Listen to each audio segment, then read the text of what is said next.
Mesdames, Messieurs, bonsoir et bienvenue à ce troisième match de cette série, dans cette série mondiale entre les Red Sox de Boston et les Cardinals de Saint-Louis. Série qui est égale 1-1. Nous sommes présentement en direct du Busch Stadium à Saint-Louis. Ici Vincent Mongrain en compagnie de mon collègue et analyste Louis-Philippe Carbonneau. Bonsoir Louis-Philippe. Salut Vincent. Donc Louis-Philippe, si les Red Sox l'ont emporté facilement lors de la première rencontre, on peut dire qu'on a assisté à un scénario un petit peu différent lors de la dernière rencontre. Oui, effectivement, les Red Sox qui ont profité de nombreuses erreurs des Cardinals pour l'emporter facilement 8-1. Et ça a été scénario contraire lors du deuxième match, Vincent. Ça a été une bourde des Red Sox en septième manche qui aura permis aux Cardinals de prendre les devants 3-2. Par la suite, Carlos Beltran qui produit le quatrième point des hommes de Mike Matheny qui n'ont plus jamais regardé de l'arrière par la suite. Et on sait, Beltran connaît vraiment de très bonnes séries présentement. Effectivement, d'autant plus lui qui est incommodé par une blessure aux côtes, ce qui rend la chose encore plus impressionnante. Par contre, du côté des Red Sox, on n'a pas été en reste avec les performances que David Ortiz nous offre depuis le début des séries. Non, on sait, il était impressionnant depuis le début des séries. David Ortiz, 5 circuits, 12 points produits. Et on sait, Vincent, Ortiz, c'est un habitué de ce genre de situation. Il a connu beaucoup de succès en 2004 et en 2007 pour les Red Sox lors de leurs deux conquêtes de la Série mondiale. Ortiz, ce soir, qui sera employé au premier but à la place de Mike Napoli pour les hommes de John Farrell, pardon, oui. Et au monticule, on aura droit à un duel entre Joe Kelly pour les Cards. Il fera face à Jake Peavy chez les Red Sox. Oui, un duel entre deux lanceurs qui ont des choses à se faire pardonner. On a connu notre part d'ennui en série d'après-saison.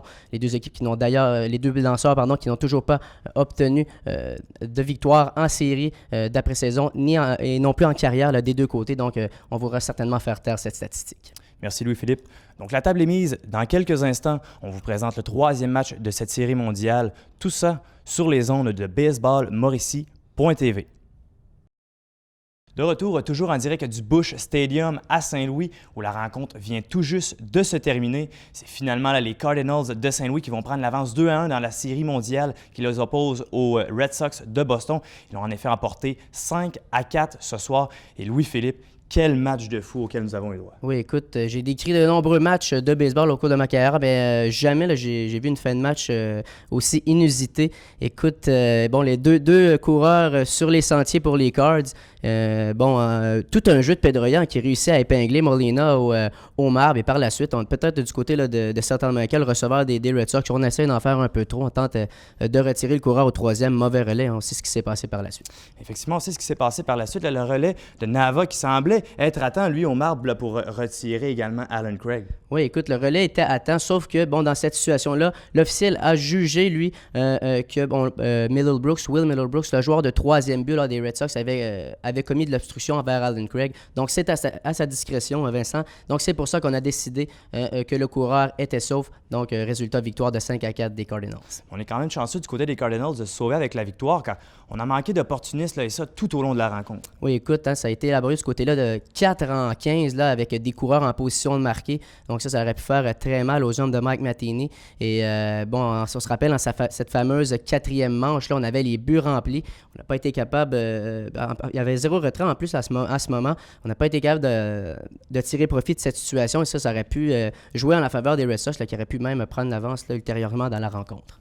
Mais bon, tout ça, c'est derrière nous maintenant. Les Cardinals, eux, qui demeurent parfaits lorsqu'ils marquent les premiers. Donc, ils sont maintenant à 8 victoires en pareilles circonstances.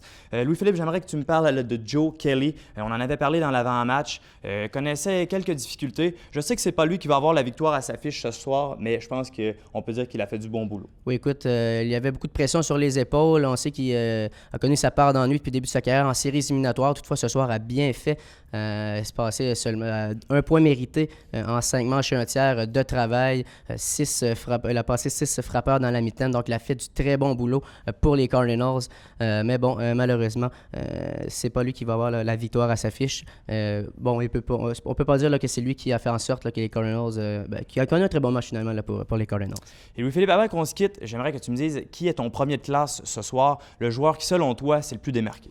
Je vais aller avec Matt Holliday, le voltigeur de gauche des Cardinals. 2 coups sûrs en 4 ce soir. Il a frappé un double, notamment en 7e manche, qui a permis à son équipe de prendre les devants 4-2, effectuer du très bon boulot. On sait que c'est un élément important dans la formation des Cards et ce soir n'a pas déçu. Effectivement, 3 points produits. Et si on pratique l'exercice inverse, qui a échoué l'examen, lui, qui a connu la mauvaise performance? Bien, c'est un match qui est un match assez bizarre, donc c'est plutôt difficile là, de dire qui a été un peu plus décevant. Je vais aller avec Jake Peavy, même s'il a été retiré assez tôt dans la rencontre. On sait, on a été allé chercher là, pour ajouter de la profondeur à la rotation des Red Sox avant le début des séries éliminatoires. Encore une fois, ce soir, on n'a pas fait le travail. Là, on met son équipe dans un déficit de 2-0 tôt dans la rencontre. Donc, j'aurais aimé qu'il en donne un peu plus là, aux Red Sox ce soir. Et c'est finalement Trevor Rosenthal, lui, qui aura la victoire à sa fiche. Du côté inverse, c'est Brandon Workman, lui, qui aura la défaite. On vous remercie d'avoir été là.